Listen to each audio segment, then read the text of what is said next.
Good morning, everybody, and welcome to the Stickbow Chronicles, brought to you by Blackwidow Bows. Uh, I have fun doing all these episodes, but once in a while you get to talk to a living legend, and that's extra special for me. This guy this week, Marv Clyncke. I read his articles and saw his photographs for years in Traditional Bowhunter magazine, and then I really became aware of his involvement back when Compton was first formed, being a founding member of Compton's. But then when I started digging in a week ago, doing a little research on him, I was stunned at how much or how deep of his involvement was, not just in Colorado, but on the national stage. So yeah, the guy's done a ton for bow hunting and traditional bow hunting, and geez, we didn't hardly get to talk about sheep and high country mule deer. So well, I guess we'll have to do that again sometime. Um, Speaking of Compton, they had to cancel the rendezvous. A lot of people, myself included, super bummed. But it is an opportunity to try a virtual rendezvous. So I know those guys on the board are working hard to put stuff together. Stay tuned to their website and social media to look for how to be involved. We're talking auction and yeah, we get some other stuff on the burner they're cooking up. So, and the Dream Raffle tickets, go on the website and you can buy the Dream Raffle tickets there. Yeah, stay tuned. And I know springtime's happening and we're able to get out a little bit more, some stuff to do, some turkey hunting. But you should check out Facebook Live. Keep an eye on social media to announce, Stickbow Chronicles Instagram and Facebook page to announce these live events. So last night we visited with Cameron Hale from Texas. We had a blast. Now that guy's he's a professional podcaster. He's got a cool podcast. You should check it out. Expanded Perspectives. And yeah, you'll have to go on Facebook page and listen. But I also grab that audio, and it's just raw audio, and I drop it just to fill in the week. But had a blast talking to Cameron. So keep your eye out for the next Facebook Live thing. It's a good time. People like hurling insults and picking on me and stuff. It's generally a good time. Yeah, that's all I got now. Thanks to the sponsors for helping me put this together. The Footed Shaft, Selway Archery, Kifaru International, and of course Blackwidow Bows. And speaking of Selway Archery, you should check out that flex quiver he came out with. Pretty sweet for takedown bow. Head over there and check it out. Anyways, enough lip flapping. Let's get after it. Roger out. Hey Marv, how are you doing today? I'm doing great, Rob. How are you doing? Pretty good. I think. Well, I was telling you, I just got insulted thoroughly by turkeys, so my pride's a little shaken. Yeah, boy, those suckers will do it. That's for sure. Yeah, I think they listened to the last podcast that I did, and where I talked poorly of their intelligence, and so they had to prove me wrong. Yeah, it always amazes me how something with a pea brain can be that smart to work you over. Maybe I'm not. Yeah, sure. maybe I'm not much of a challenge for him. It could be. So Marv, awesome. I really appreciate your time. Well, I know we've tried to do this for the last few months, and then COVID-19 hit, and things just got weird. So I'll be honest. You first popped up on my radar about the time Compton was created. And so the last week I've been digging through the internet and doing a little research on you, and I'm amazed at the amount of work you've done through the years promoting and protecting bow hunting, traditional bow hunting, conservation. My hat's off to you, and that's something that I try to highlight because we have so many people to thank for what we have today. So.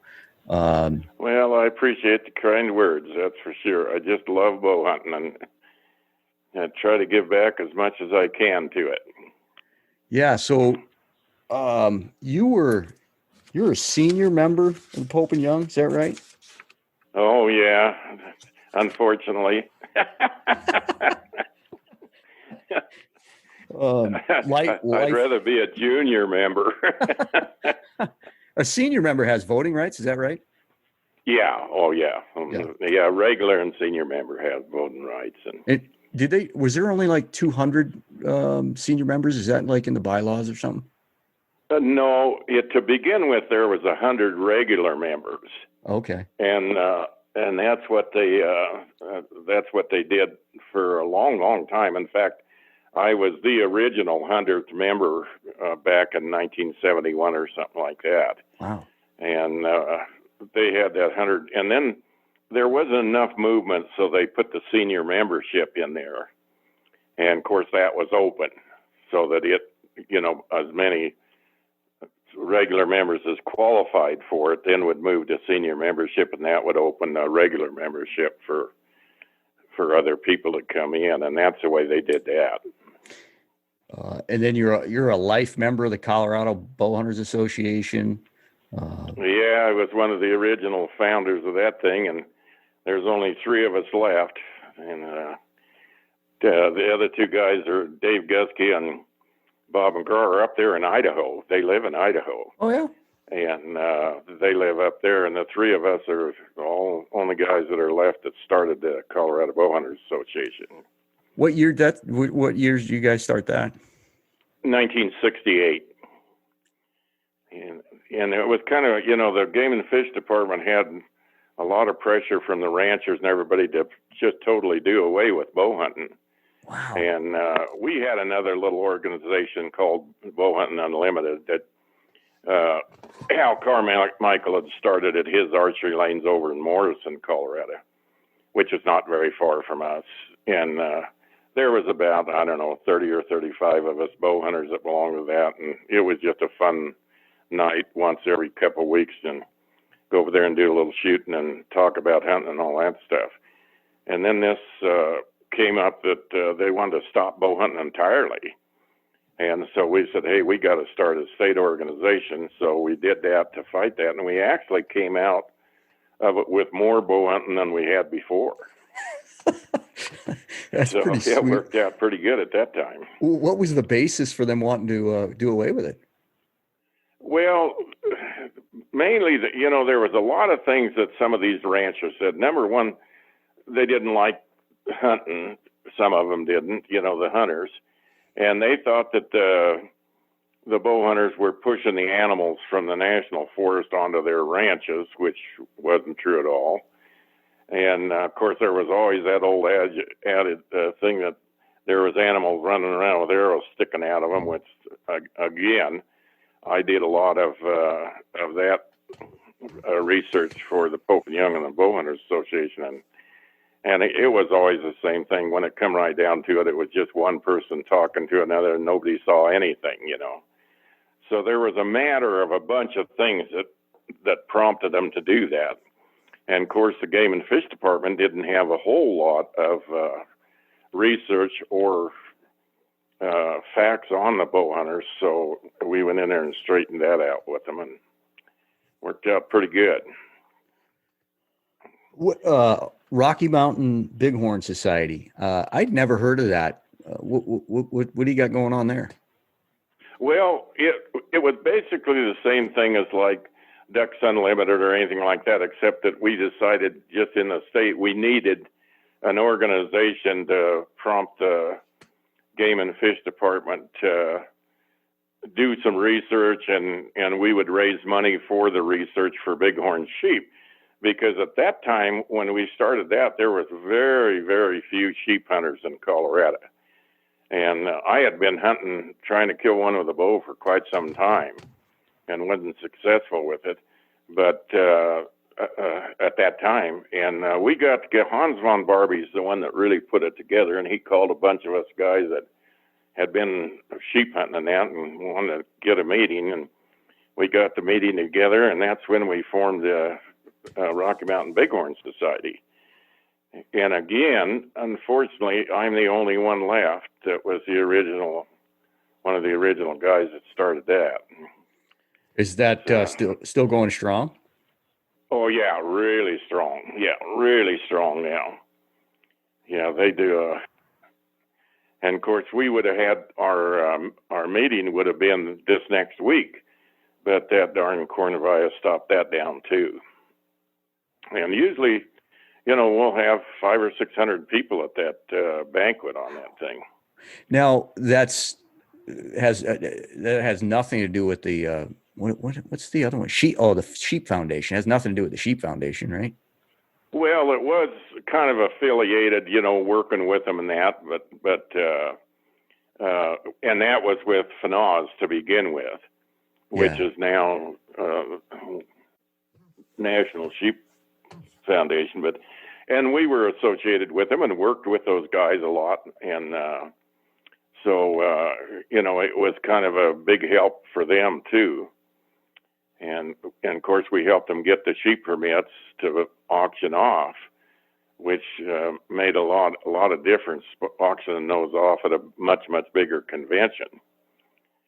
So we still have a raffle permit that we raffle off, and that always raises quite a lot of money too.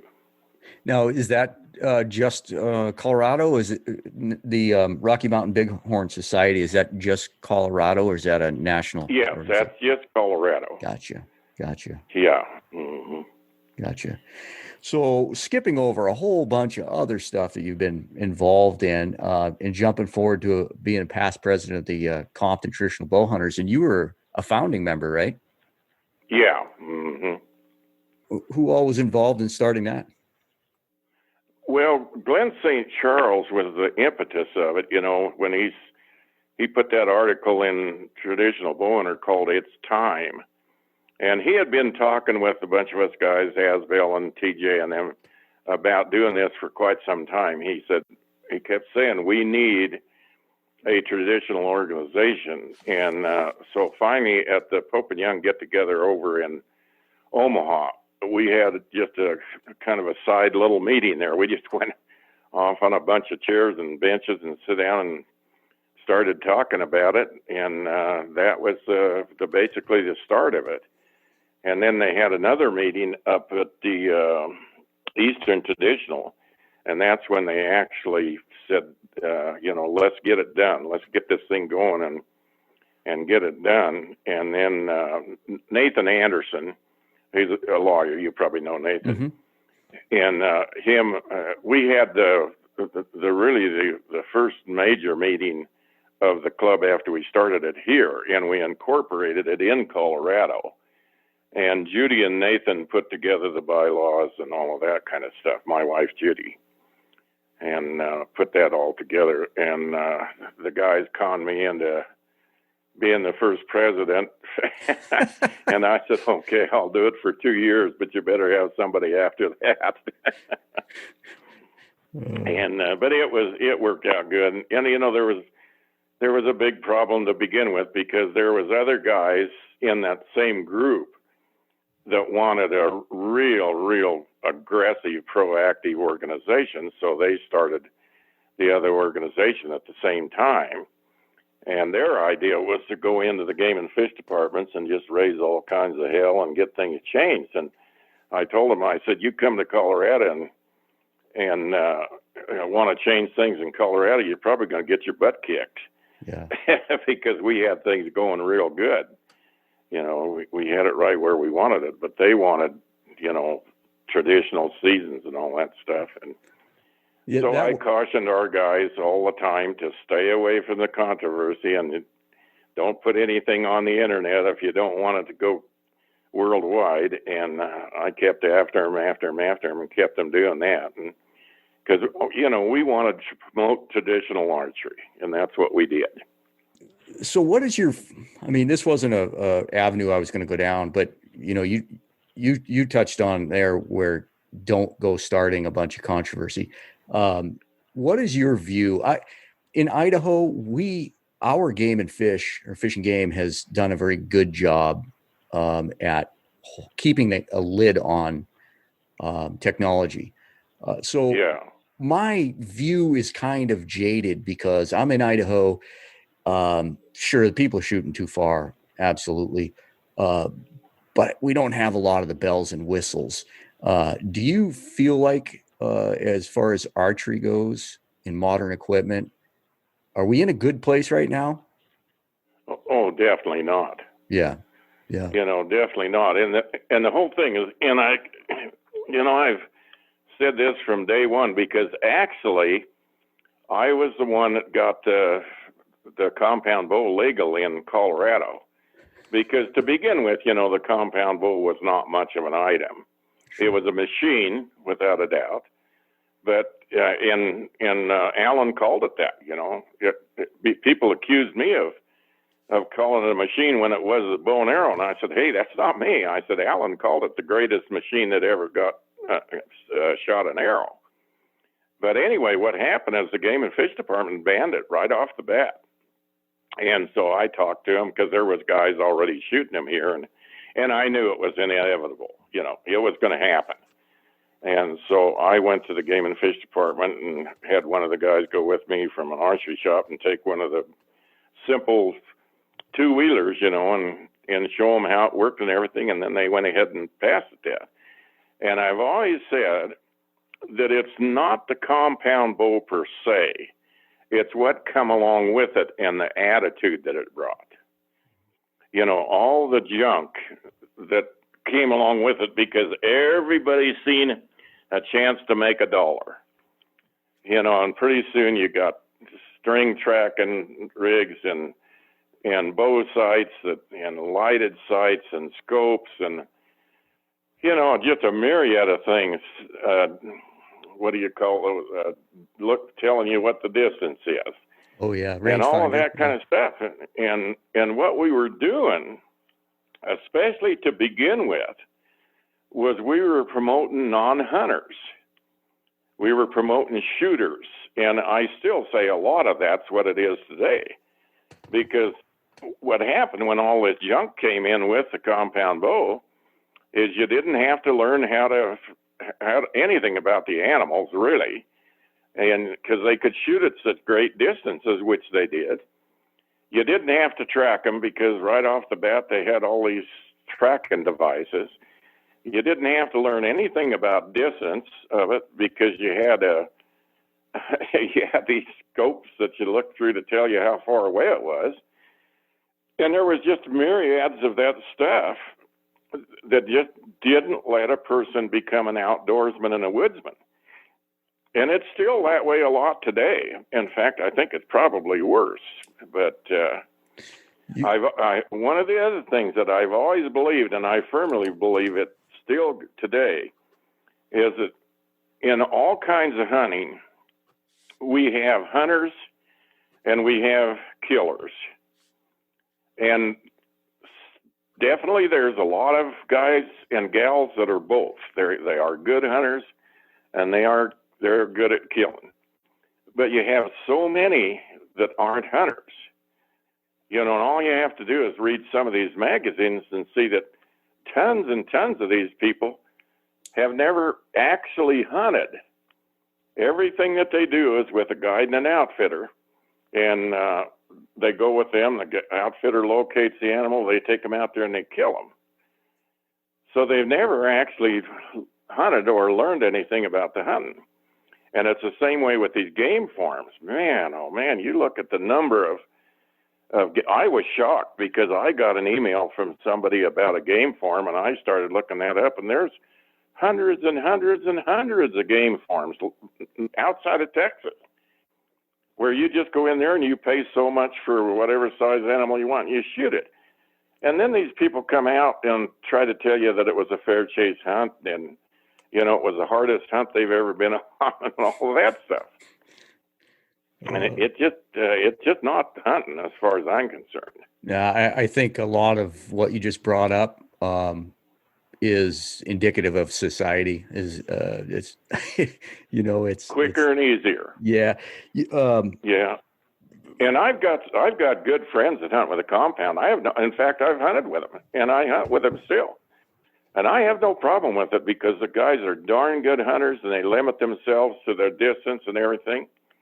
And I have no problem with that, the bow itself, but it's just the attitude that goes with it, Yeah, same way. My best hunting buddy shoots a compound, has for years, and it is the attitude. You either have the right attitude or you have the wrong attitude. And frankly, a guy shooting a recurve could have the wrong attitude. But you mentioned in the beginning, going back when you first got them legalized in Colorado, you mentioned people making money, and that's something, tainting bow hunting. And I think you were referencing it back in the early days, but I would say tenfold today.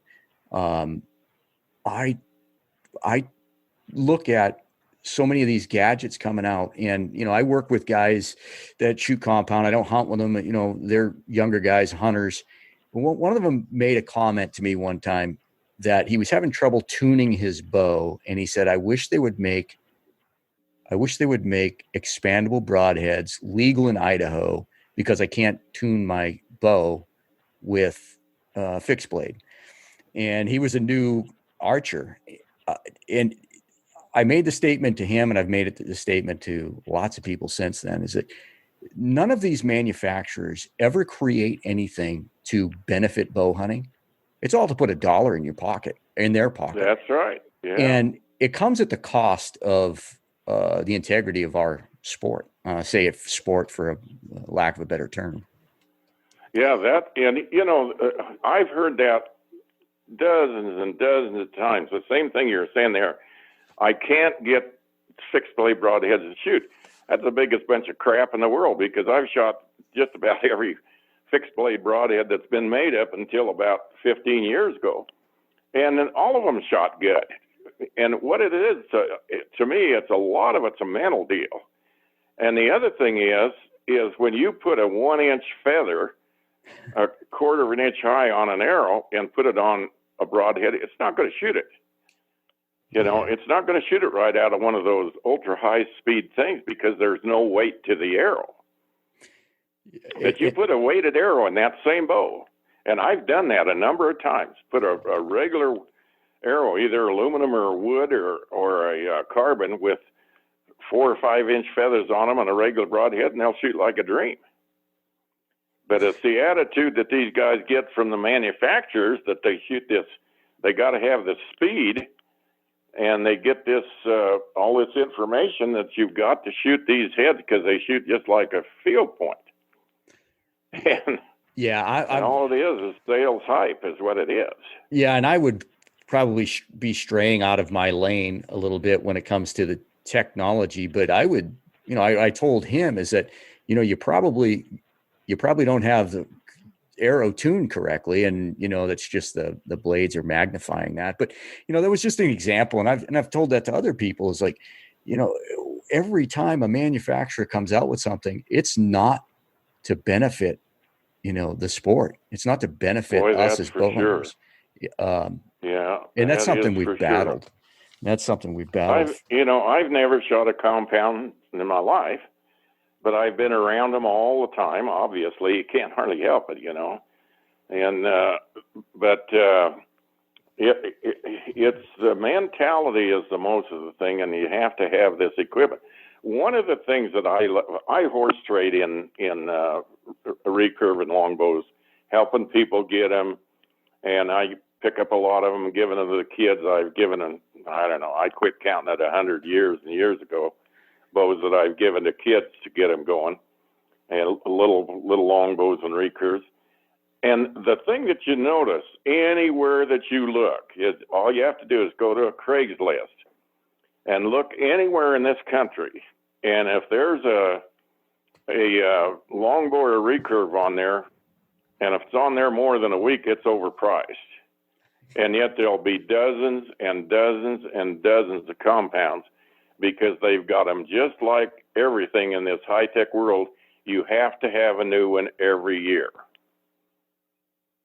So you see all of these compounds for sale, because they've got to have a new one every single year. And God, if that was the case, I'd have more bows than I got. Enough of them as it is. This is great conversation. This wasn't where I hadn't planned on going down this road, but I'll just throw one more thing out there. Just recently, gosh, I don't remember what I was reading. It was about a week ago. Somebody, said, well, it was along the lines of equipment. And I actually think it was crossbows. But the statement was made that, well, if you're against them, you're just driving a wedge in sportsmen. And what popped in my head immediately was, it's not people trying to defend archery seasons. They're not the ones that are driving the wedge. It's the manufacturer. You ain't a kidding. In the bow hunters out there who oppose this, we're actually the fibers of the tree or the fibers of the stump that are resisting being split by the wedge that the manufacturers are. They're the wedge. Oh, absolutely. Yeah. We had, along that same line, we had a little incident about, probably back in the mid-90s when the head of the AMO wanted to meet with myself and Bob Radosi and our wives for dinner, and he just wanted to talk about some things. And of course, I knew what it was coming, because they were starting to promote the crossbow. And so he actually flew out here, took us to a posh restaurant, and when we got done eating, then he said, "I would like to have you back to crossbow in Colorado." And that boy left with a red face and his tail between his legs. I'll guarantee you that, because I really laid into him, and I mean, so did Bob. Bob and I both did, and it did not go well for that boy and his $400 dinner. At least you got to eat dinner on the tab, anyways, right? Yeah. But that, and that's what they were doing. They were trying to come in the back door and politic it. And see, one of the things that happened with the crossbow in Colorado is back in the 70s, in the late 70s, when that crossbow first started coming around, you started hearing about it and everything. I was not on the board of the Colorado Bowhunters. Of course, I was working with them then a lot. And I went to the board and I said, hey, you guys need to go to the Game and Fish Department and get the crossbow put into the rifle season. And oh my word, those guys had a fit. And I said, now hold on just a minute before you eat any more of my rear out. I said, what you need to do is get them in the rifle season, because once Colorado or any other state, most of them, get something in their laws, you can't change it. And I said, you get those guys put into the rifle season where they belong. And they can't come into the state and say you're discriminating against us because we don't have a season. And I finally convinced them to do that, and they did. And that was the best thing we ever did, because they have very little come into Colorado because they don't have anything to stand on. I wonder if they can't say they don't have a season, because they do. Yeah, I wonder if that's interesting, because in Idaho we don't have rifle season; we have general season. So you can use a muzzle loader, bow. That's what a lot of us do, is bow hunt during a general deer season. I wonder if that's curious, because you don't hear much push in Idaho, but they are legal in a general season. I'll be dang. That's good thinking. And that's what it is, because they don't have that season to get into. And see, when they were doing the traditional, the traditional Rendezvous West out there in Ontario, Oregon, I was doing programs out there with TJ and that, and we stayed with TJ and them one year because the guys from the traditional bow hunters were trying to start an organization there, and they'd asked me if I would come and talk with a bunch of the guys, and I did. And so I ended up helping them start the Idaho Traditional Bow Hunters.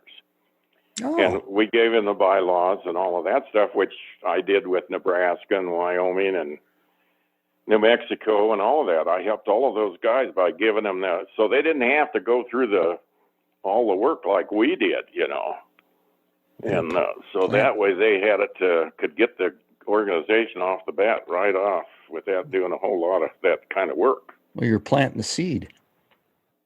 Yeah, just planting the seed is all it was. Yeah. To round out this little topic here, I think we're going to be on the same page here. But first off, you realize do you see in your world down there, do you see an increase in interest in traditional archery today? Oh, without a doubt. Yeah. Without a doubt. I have guys, and in fact, just, I don't know, 4 or 5 days ago, I just had a guy get a hold of me, and he wants to switch over, and I got him lined up with where to get a bow and everything, and got him some arrows, and I'm gonna, and I'll help him with his shooting and everything, because it's a tough thing for guys to come from a compound to traditional if they've never done that before. Oh, yeah. Because they've got it in their heads how they shoot compound. You can't do that same thing. And that's one of the things that bothers me about some of this instruction that they're getting on traditional shooting, is the guys are trying to instruct them in the same way that you would a compound shooter, and you can't do that as far as I'm concerned. Yeah. They'll never be a good traditional shooter if they don't learn to shoot like Asbel and myself and us guys do that are non-side shooters and non-gap shooters and all of that. Yeah. And I'll probably catch hell over that, but I don't care. And that's just, I mean, trust me, I've caught hell over it because I push back a little bit. But to me, I think that the interest I see is in younger guys and gals that have been successful already with a compound, and for whatever reason, either they're just inspired by what they see on media or listen to, or they're just looking for another challenge. They're coming from a high tech world, so they're bringing that mentality. And frankly, I'm fine with it as long as they come over. I just don't want to see them get too frustrated with all the technicalities. As long as they're here, I'm stoked. But what do you think is driving the interest? Well, I agree. It's they're one of the things is the fact that they can shoot it at 80 and 90 and 100 yards, and they're pushed to do that. And I don't think there's any question that some of these guys get a little frustrated because they lose animals at that distance. And the other thing is the challenge. Like you said, I think they want more of a challenge. They wouldn't be shooting a bow to begin with if they didn't want a certain amount of challenge from firearm hunting. Yeah. But then you just a natural step down. And the thing that always bothers me is that they're not getting, a lot of them are, number one, they start with too strong of a bow. Because they've been shooting a 60 or 70 pound compound, and they can't do that with a recurve. There's no way. I always try to start them with I just give them a bow, one of mine, and I try to start them at 35 and 40 pounds, and they have a fit. And I tell them, all I'm trying to do is get you to shooting right. And once you get to there, then we'll go up to a hunting weight bow. And I can't remember any of the guys that I've helped go back to the compound if they learn to shoot instinctively and shoot with the right weight bow. And I think that's a big thing. It's very, very hard to convince these guys that a 50 and a 55 pound bow, even a 45 pound bow, is all they need if they're going to be shooting at under 25 yards. Yeah. That's the hard part. What weight are you shooting these days? I'm shooting a 41 pound longbow at Judy's right now because I had some surgery on my hands on carpal tunnel. Oh. And of course you're off. You couldn't shoot for a long time. So now I'm just getting back to it. And I have to shoot that. I'm shooting at about 43 pounds. Yeah. But I dabble with an old Bear Kodiak I have that's 40. What's that, like 47 at 28? So it's somewhere around 47, 48 pounds at my drawing. And I find it's very difficult to get a clean release because I'm used to, 55, 60 pounds ripping that string off. Yeah. It's a challenge. Yeah. I'll get back to my 50 pound bow, hopefully by fall, but if not, I'm not worried about it. Yeah. Have you got your new traditional bow hunter? I think I did. Yes, I did. Yes. And you had an article in there. Yeah. There's the best example in the world. getting him to shoot that 40-pound bow, and he kills a moose with that thing. That's and right. He shoots clear through that moose. The broadhead stuck out the other side. That's right. I'm and looking see, at my other old hunting buddy, who's now 83 years old, he killed a moose. He won the governor's permit of all things. And we took him up here in that same area. In fact, he killed that moose only about 3 miles from where Russ did this one and where I killed mine. And Wayne was having some problems with his shoulder, and he was shooting a 40-pound bow and not quite pulling at 40 pounds. And he clear through that moose. The feathers is the only thing hung up on that bull moose. That was a mature bull. Oh yeah, both of those bulls were big bulls. In fact, Wayne's was a little bigger than this one here, but they were both big bulls. And Wayne and Russ both. And I mean, you're talking 40-pound bows shooting clear through a moose. What broadhead? I think Wayne was shooting a Stoss, which is basically the same as Magnus and those. I think he was shooting a Stoss broadhead, and Russ was shooting a 3-blade fixed blade. Mm. Yeah. It's in that article, I think, of what it is, but my memory, I can't remember all these fancy ones. So I have a friend that, like I mentioned, Jake, I've hunted with him forever. He shoots a compound. And I guess I'm just throwing this out there as a statement. He's watched me shoot a recurve in its limitations for better than 20 years. And this year I get a text message from him.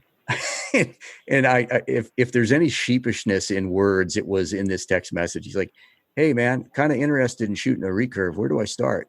That's like, whoa. You got him. Yeah. You're not going to just, I'm not just going to let this slide. You're going to take a beating first.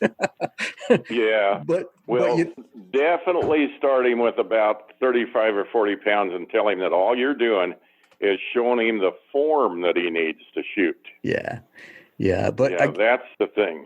Yeah. And it's just an example of not browbeating people, not chest pounding. Cause I've had literally, I don't know, there's probably 15 people, over the last 15 years that were compound people that, we just watched, weren't real close friends, but they knew me. I was the only traditional guy they knew. And over time, they wanted to give it a try just because they see you have so much fun. And well, and along with that is Duke, my hunting buddy, and my kids and my wife. We all carry a judo tipped arrow for practice.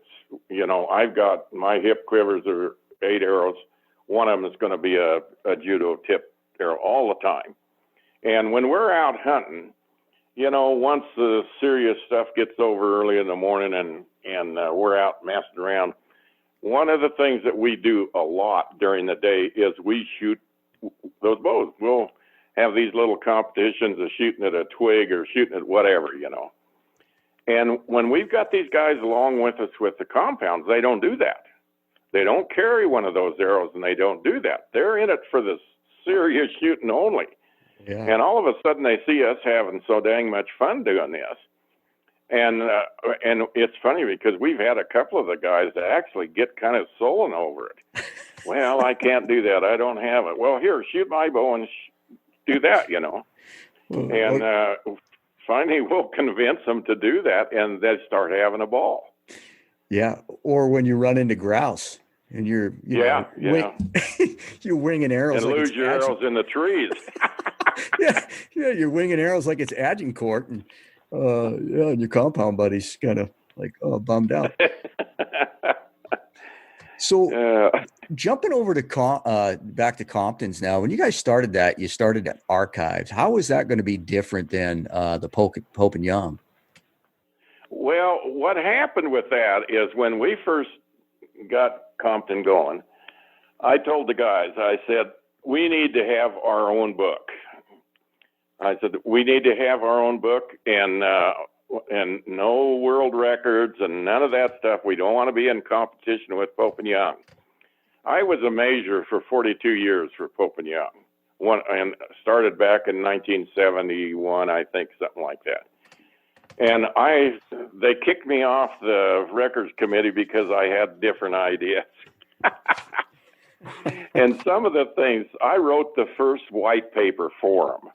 When we started talking about we needed more instructions in Pope and Young, I wrote the first white paper for them, and I did it on a whitetail. And I said, hey, this is what needs to be done. We need to instruct these guys with more ideas on how to score these things, not just that little sheet of paper.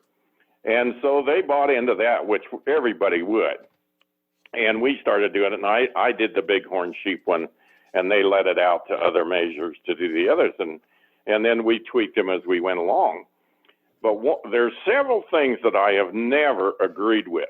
And sitting on the board of Pope and Young for 8 years, we kicked probably 5 guys that I could think of right now out of Pope and Young for cutting off or knocking off points off of animals, extra points. And so one of the last guys that we booted out of there was a big time hunter. And of all the stupid things, he sent a picture in of this big buck he killed to the headquarters and said, boy, I just killed this great big old buck. Look at this thing. And it's a big 4x4 mule deer with a sticker point on one side. When it comes in measured, the sticker point's gone. And now that just shows you how these guys think or don't think. He had cut that point off, sanded it, stained it and everything, which once we looked at it, then we could find it. So they kicked him out of the club for it, see? So I told those guys, I said, now, wait a minute. I said, one of the things I've always hollered about was not scoring what's on the ground in front of me.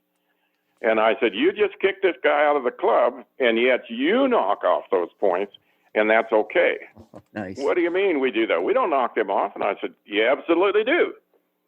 Because you have non-typical points on a typical animal over to the side, and that's a subtraction. So you've knocked that off. Oh, man, I had them in a corner. But they wouldn't do anything, see? So when we started this Compton thing, I told the guys, I said, we're not going to follow Pope and Young. Yeah. And I said, we're going to do this thing like it's supposed to be done, that what's there on the animal is scored. Well, they decided they just wouldn't score those points, period, not take them off or anything. And the other thing that I've never agreed with is the 60-day drying period. Really? I went back and researched for 2.5 weeks. I spent going back and researching Boone and Crockett back to 1932 when the first thought of scoring was, and Pope and Young, and on what happened with Boone and Crockett is when they first started that, they had animals entered, and it was funny because only the width of it was entered and sometimes the points. But they had entered these animals, and old Grancel Fitz said, well, you know, this is not really fair because these animals have been sitting here for years at times, and you got a new one coming in that isn't been dried out at all. So let's do 60 days until we get this thing straightened all out. And that's exactly what they did. They said, until we get this thing all straightened out. Well, it just stuck. And the thing is again, what you're doing is you're entering an animal that's different than what you killed on the ground in front of you. Yeah. And Asbel and I argued about that a lot because Fred, you know, of course, Fred was president of Pope and Young for a long time. And he said we had to have that 60-day drying period. And I said, hey, I scored 5 bighorn sheep that just within a couple days after they were shot. And I scored them things at 20 days, 40 days, 60 days, a year, 2 years, and 3 years, and they never quit going down. Oh, really? And antelope don't either. That's interesting. They continue to shrink. They never quit going down. I'll be dang. And see, when Judd Cooney killed his tied for the world record antelope, which was 85, they went back and measured the world record antelope, which was 85. It only scored 83. And they said, oh, those guys made a mistake. And I said, no, they didn't make a mistake. I said, you can't drop that out of there because that antelope was killed 10 or 12 years ago. Interesting. And so I showed them the statistics, and so they didn't. They left them both at the same place. But they'll go down a lot, especially something like a bighorn sheep where they've got a ton of horn material there. And so really and then the other thing I did is I did it with hard-horned deer and elk, and after you kill them, almost period, they don't go down unless guys screw up and cut the skull plate too thin, and the spread comes in. Oh, which it will if you cut that too thin, and they'll lean them up against something. But other than that, they don't come down at all. They don't lose anything. So it's virtually a bad deal for antelope, goats, sheep. Those are the things that shouldn't have a 60-day drying period. interesting. And so we didn't, I've been after them to do away with that with Compton, but we did it away with turkeys because they get stinking. But I kept after them about this business of these points on mule deer and whitetail now. And finally, I came up with a program that if you say 15 inches is what it has to be a typical, everything on a typical deer, or a non-typical, everything on a typical deer up to that 15 inches you add in because it's on the deer you killed. Why not score that way? And so they finally did that just here in the last year. So just so I understand, so you're saying that like on a whitetail, any stickers, any extra trash is included in the score?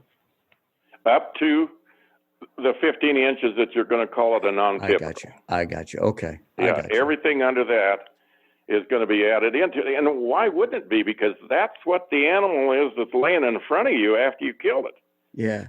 I never understood why, go back to why they even started that with the Pope and Young and Boone and Crockett. If the animal grew it, why didn't, they get credit for it? The animal didn't get credit for it. Well, see, the reason that they did that is, like I say, to begin with, they were just counting the spread on them, which that didn't last long. But the other thing is, in Boone and Crockett back in the 30s, all those guys thought that non-typicals were ugly and they shouldn't even be scored. Oh, that's funny. And it's funny to go back and research that stuff. But the thing is on they were determined that a 4x4, which with brow points, 5x5, if you want to call it that, was a typical mule deer, and a typical whitetail had, anywhere up to 7 or 8 points on each side, but they all come straight up off the beam. There was no stickers in anything. Those were all the typical definition. So I went back into those books and I calculated out on mule deer that never more than 23% of the animals that are listed in Boone and Crockett were straight 4x4 mule deer. 77% and higher in each one of those books had sticker points on typical deer. So what does that tell you? It tells you that typical deer are not 4x4s. Yeah, they're not typical. Yeah, they're not. You can call them typical. Yeah, which you need to. You need to have a point where a non-typical would be way over a typical. Otherwise, hell, you wouldn't have nothing in a book that was typical. But and so that's the reasoning there is that 77% of them have a sticker point somewhere. And I don't think I have. I've got a bunch of typical mule deer, and I don't think I have a single one that doesn't have at least 1 to 3 sticker points. Yeah, the scoring systems. Some people get wound up about we shouldn't score, but it's a way to gauge. When you're telling your buddy you just missed a deer, was it a forked horn? was it 110-inch deer, or was it 160-inch deer? Because it makes a difference. Of the heartache, for sure.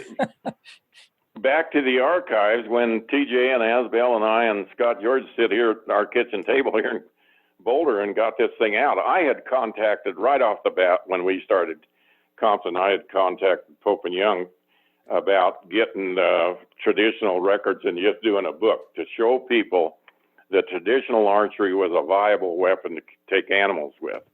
And they said, nah, we didn't want to do that because they might do a book sometime. Well, they eventually did. And so we sit down here and we said we want to stay as far away from Pope and Young as we can. Well, we had a difficult time doing that with a couple of the guys because they kept saying, well, Pope and Young does this. And I said, hey, we don't want to do that. And we want the total score of the animal, and that's why we went with no deductions. And then we also wanted to tell people how these animals were taken, with a guide, without a guide, in a blind, on the ground, whatever, with what kind of a bow and what kind of arrows. And we made up this little scoring thing to add into that, so that if you used a self bow or a long bow and self-made wood arrows and everything and hunted on the ground, you did better than somebody that was in a tree stand with arrows that they'd bought and we're hunting with a guide, because actually, the guy is doing better. And that's why we did that. Yeah, I actually had that in my notes to tell you how I feel slighted, because I shoot a recurve and I get no points. I'm going to start a campaign. Yeah, but you can get points if you're on the ground and you use a self-made wood arrow. Well, and there's I want points for crooked arrows, because when I made wood arrows, they were always crooked. So I want extra points for crooked arrows. and the only reason we did it that way is relative. Oh yeah. Because one of the guys said, well, let's give 1 point to recurves and 2 to the other and 3 to the self bows. And we said, hey, it's all relative, whether you give 5 to the recurve and 10 to the thing. Let's keep it simple and give none to the recurve and 1 to the I'm just having fun with it. I'm having fun with it now. Oh, yeah, it is fun. You can't keep this bow hunting fun. There's no sense going. Yeah, that's the way I look at life. So has there been some instances where we've used the archives to help promote a traditional aspect? Yeah, and that's all it was. We wanted stories in the book about that, and it turned out to be a wonderful book. It really, really turned out. Those guys did a beautiful job on putting that book together, and people can look at it, and game and fish departments or whoever, and say, hey, look at this, what these guys have killed. And you look through there like Monty Browning's bear and some of those, hey, those are right up there at the world records, And old Fred Bear's stone sheep stuck there forever. And so, you can look through those things and say, whoa, look at what these guys are taking. And that makes it viable to hunt with a traditional equipment. That's what it does. Yeah. I didn't plan on spending this much time on all the, I don't want to say minutia, but I do find it, not only do I think the story needs to be told about guys like you, I've had a handful of guys on here that I really try to showcase, like Fred Richter, M.R. James. I'm going to leave some people out, but there was so much done throughout, you're going to go back a little bit further, but I look at the 80s, when I was aware of what was going on in the 80s and 90s and even into the 2000s, people having to be involved. We need to get the younger generations involved in, fish and game talks and, promoting and stuff. And I'm concerned about that. So I really like to showcase what you guys have done. As far as the youth hunts? Just overall representing bow hunters to our game department. And of course, when we started the Colorado Bow Hunters, the few guys that were in there all had to represent it and go to the game and fish departments and talk with them about that, which we did a lot.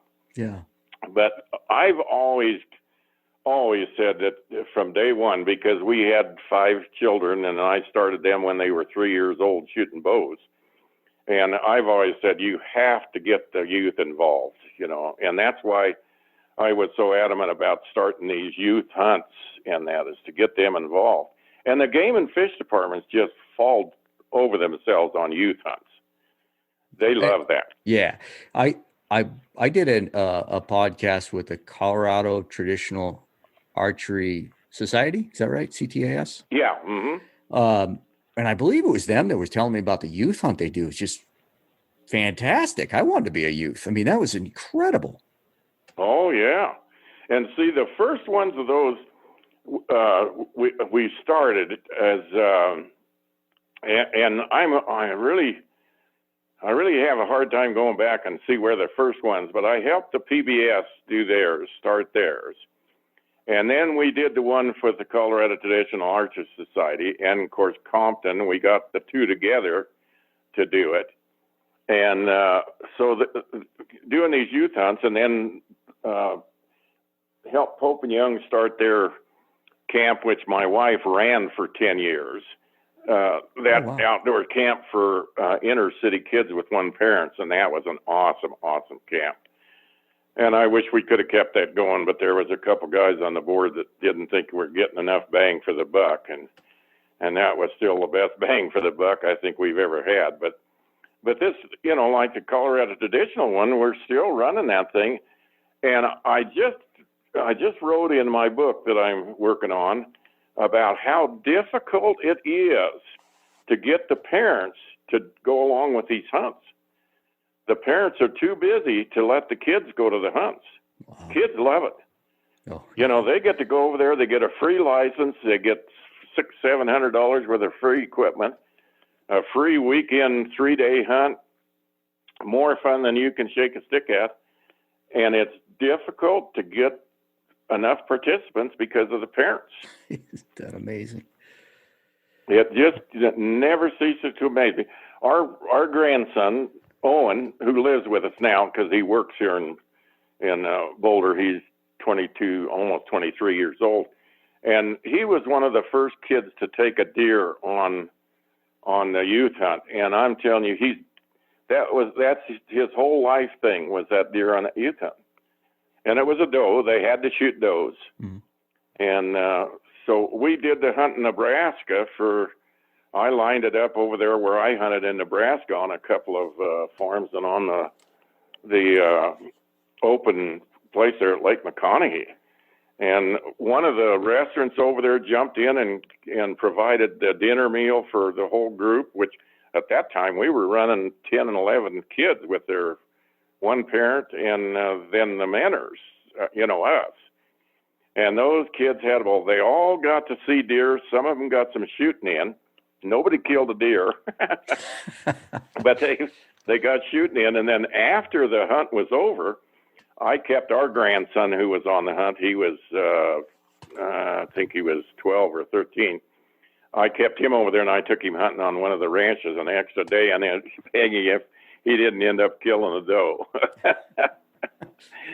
But those kids never forget that stuff, and it makes hunters out of a lot of them. Well, makes hunters out of a lot of them, that's for sure. But yeah, the participation. Our fish and game department, they run a kids camp that's fantastic, and they struggle getting kids. When we put together a program here in Bonner County some years ago, I had to put a stop to the donations. I mean, every group and every store and everyone wanted to be involved. And I was like, no, we got enough. It was just incredible. Seriously, it was incredible. Yeah. Those kids would have to have a trailer to haul it home, huh? Yeah. Hey, before I let you go, because I know you probably got other things to do than sit here and talk. No, I'm not worried about it. I'm not going turkey out until late this afternoon. Sheep and goats. That's how I really, when you're writing articles and you're doing high country sheep and goat hunts. Talk a little bit about your lifetime of chasing sheep and goats. Well, that started in '59, we ran. My hunting buddy, he was a rifle hunter then, and he's a cousin of mine. And we just had an interest in hunting anything, we could hunt. And we'd heard about sheep and goat hunting, and of course, read Outdoor Life and all of that, and found out that the head biologist that's doing the first sheep study in the United States lived right down below us, about 3 miles. And so we got a hold of him, and boy, that was a mistake, because it gave us a bug, and we've been after those sheep and goats ever since. And at that time, we could just buy a license every other year, because there was so few people that hunted sheep, and it was just unthought of, and this was now rifle hunting. And of course, I wanted to hunt with my bow right off the bat. And we hunted sheep, 60, 62, 64, 66, and 68. And Ed took a big full crow ram. And it was difficult hunting, but boy, we loved it. And I especially did. And then in the early 70s, I said, man, we got to have a bow season. So I started working on that, and the Game and Fish Department laughed at me. And of course, I'd worked with all those guys, so we knew them real well. And they laughed at me and said, what are we going to have, a one-man season because you're the only dummy that hunts with a bow? So would you say, yeah? Yeah. So I talked Lee Klein into helping me, and Lee's a good friend, and into helping me. And we talked to other guys that said, yeah, they'd like to hunt sheep. And we told them, we said, hey, we got quite a few guys. And they said, well, no, we don't want to do that. And I said, well, listen, I got a proposition for you. You guys don't have the people to monitor these sheep herds. So you give us an area with sheep in it, and we probably won't kill one, but we'll hunt like a son of a gun, and we'll tell you how many sheep you got in the area. Well, you could just see the light bulbs come on. Nice. And they finally said, yeah, that's not a bad idea. Nice. So 2 years later, we got a sheep season in a couple areas, and of course, nobody killed one right off the bat. But we went back and we told the guys, now, hey, you got to write down what you're seeing, because we need to go back and tell them this. And they really liked that. And pretty soon they killed a couple sheep, and it went on from there. And of course, I've hunted sheep, I don't know, forever since then. I think I've been on 65 or 66 sheep hunts, mostly helping other people, but I've been on, I don't know, a dozen of my own, but mostly helping other people. And I've never charged anybody a penny. I'm not a guide and outfitter. I just go with them and help them get sheep. And I have a lot of fun doing it. And I think we've taken, out of that 65 hunts, I think we've taken 18 sheep or 19 sheep or something like that. And then the goat hunting was the same. I just loved it. And I've been on, I think, 27 goat hunts, and we've taken 25 goats. And wow. So just a lot of fun. And I'm still helping guys. Yeah, I know. The very first time I tried to contact you, your wife, Judy, said, no, he's out looking at sheep. It's like, okay, I got the right house. I got the right Marv. I'm sure of that now. Yeah, we had a friend from Compton from back in Indiana draw a nanny permit in Colorado. And I had him putting in for this area that we hunt a lot. And Herb drew that nanny permit. And so Judy and I did a bunch of scouting with him and sent him into the areas, and we did the other part of the area, and we got him a goat the first day. Nice. So that was really fun. He was using a longbow. Yeah. So that was fun. And I'm not sure how much longer I'll be able to do it, but I'm going to keep doing it as long as I can. And I put in for a desert sheep for the 41st time and hope that I draw it, because that's all I need. Stone sheep. Now, you've killed a stone sheep, correct? Yeah. Mm-hmm. Those are absolutely, I mean, they're all beautiful, but just the capes on a stone sheep are just stunning. Yeah, I've always thought they were the prettiest of all the sheep. Yeah, that was the first stone sheep taken with a longbow. So that was kind of fun. You're just talking sheep, just talking local sheep there. Give me like a 10,000 foot view of how you're hunting them with archery equipment. I mean, you're bedding them and making a plan, a stock. Yeah, that's the main thing. Very, very difficult to get within, 15, 20 yards of any animal while they're up feeding. Yeah. And so what we try to do is let them lay down, and then you've got all day to stalk them. They usually get up about noon and feed a little bit. Almost all of them do, the deer and that. But that way you've got a lot of time to work on them, and then you just got to get the wind right, and hopefully there's enough cover to work them. And we do hunt in the morning too, real early. Yeah. And late in the evening when they're up feeding, because sometimes, they'll be in areas that you can work them. But most of the time, like the deer, the bighorn sheep, we let them lay down and then work them from there. And the goats the same way, is try to let them bed down and then work them from there. Yeah, someday, Idaho has a draw system, and took me 20 years to draw a moose, so we'll see how long it takes me to draw a sheep.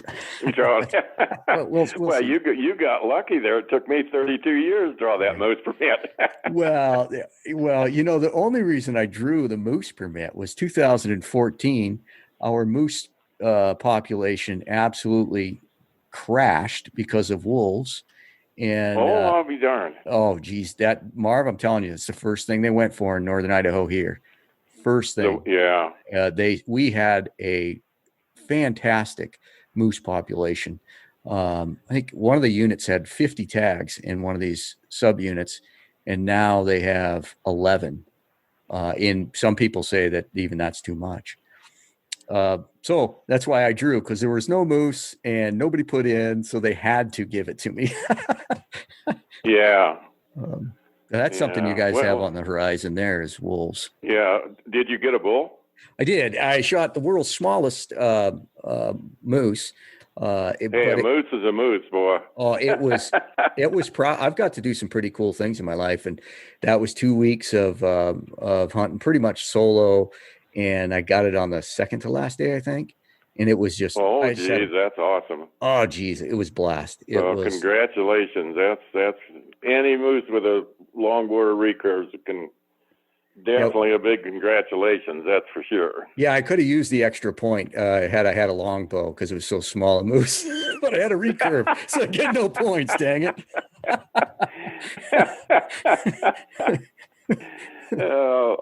I'll call Dennis and I'll say, hey, if he's going to cry, give him a point. All right, this is all worth it. So you guys are you're staring at wolves there coming down the barrel. What are your thoughts on that? Oh yeah, they're coming into here, but you don't talk to anybody that says that it's going to be a tough deal, because we've even had some of the groups like Nature Conservancy and come out against this, voting on them and getting that thing in, and that's not the way you do anything. But the do-gooders don't believe that. They figure they got to get it on the ballot. It's the only way they're going to get it. But I think we've got a good chance of defeating this one, because we've already got wolves anyway. And from a game management standpoint, if you have an established pack, I would think that some way in there that puts up a red flag with saying, well, no, we can't introduce something we already have a native population. I don't know.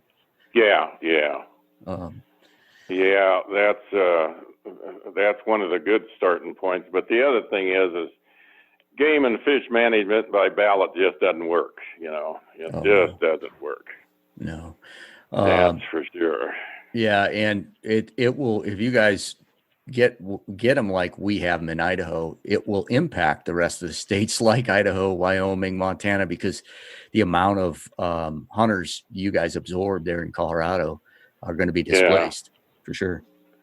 Well, and Rob, one of the things is, and I've said this all along, the wolf thing has nothing to do with the animal itself, with these do-gooders. Yeah. It has to do with stopping hunting. Because if they were concerned with the animal, they would be concerned with the prey. But they're not. They're not concerned with the prey whatsoever. They want those wolves in here to devastate the hunting animals so we don't have anything to hunt. I firmly believe that. Because in the Matanuska Valley, when I went sheep hunting the first time in Alaska in 1971, there was thousands of moose in the Matanuska Valley. When I went back in 1978, after the wolves had come in there, they couldn't find a single moose. They'd killed them all. But nobody said, none of the humane societies or anything said a word about the moose being gone. That's a good point. That's a good point. See? And that's all it is. It's just a way to stop hunting. You know, I was just asked a question in an interview.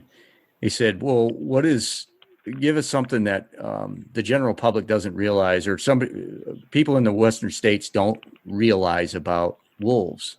And the first thing that comes to my mind is people don't realize you cannot manage the population of wolves through hunting, normal hunting means. So now you let that one sit for a bit. Well, you can't manage it. Then what? Yeah. Well, and the other thing, there was just an article in our paper this morning about the mountain lions, and this gal's crying because they're going to wide open the season over in the Western Slope because they've got too many mountain lions. And it's good because they cull the sick and the poor.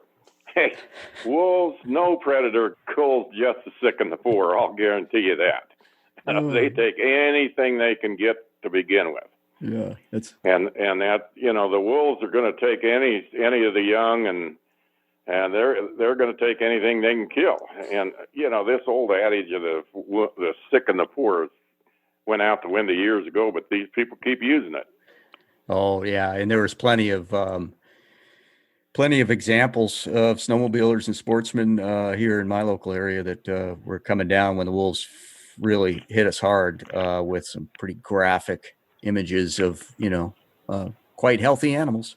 Yeah, that's for sure. So, well, we didn't even get to much hunting. I really do appreciate your time. I kind of got on a tear about what you've done because I really find that fascinating in the promoting and protecting. So maybe we'll have to do this again and just talk hunting. Okay, that's a deal. Yeah. What you got any plans this spring for hunting? You got anything? Well, I'm just hunting turkeys. And of course, see, we don't have any other spring hunting. Oh yeah. They stopped the bear hunting, so we don't have any spring hunting. But I've got an antelope hunt planned, and hopefully I'll draw that desert sheep permit. And I've got high country deer permit in for the drawing and elk permit, so we'll get back after them. I still love hunting that high country, even though it's a little slower than it used to be. It doesn't get any less steep, does it? No. But slowing us down helps in this bow hunting. Oh yes, yeah. That's the thing with a young bow hunter and an old bow hunter, right? The young bow hunter's running all over the place trying to kill something. Yeah. And the old bow hunter taking it easy and letting them come to him. Yeah, there you go. Man, again, appreciate it. Good luck in the draw. I'd love to see you draw that sheep tag. Well, I appreciate it, Rob, and I enjoyed the visit. You bet. We'll stay in touch. Okay, you take care.